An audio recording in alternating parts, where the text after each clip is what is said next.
স্থলবন্দর দিয়ে বাংলাদেশ থেকে পোশাক আমদানি বন্ধ করেছে ভারত।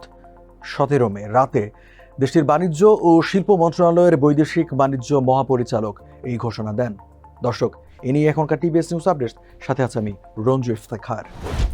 ভারতীয় গণমাধ্যম দ্য ইকোনমিক টাইমসের এক প্রতিবেদনে এই আমদানি নিষেধাজ্ঞার তথ্য জানানো হয়েছে।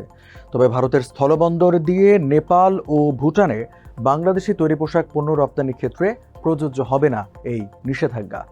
এছাড়া আসাম, মেঘালয়, ত্রিপুরা, মিজোরাম, চ্যাংরাবান্ধা ও ফুলবাড়ী শুল্ক স্টেশন দিয়ে বাংলাদেশ থেকে ফল, প্লাস্টিক, প্রক্রিয়াজাত খাবার, তুলা ও ফার্নিচার আমদানি নিষিদ্ধ করেছে ভারত।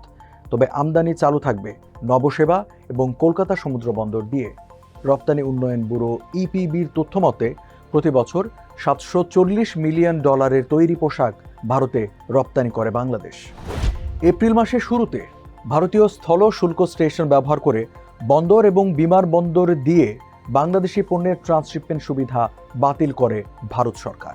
দর্শক, এই ছিল এখনকার টিবিএস নিউজ আপডেট। আর সংবাদের বিশ্লেষণ জানতে টিবিএস এর সাথেই থাকুন।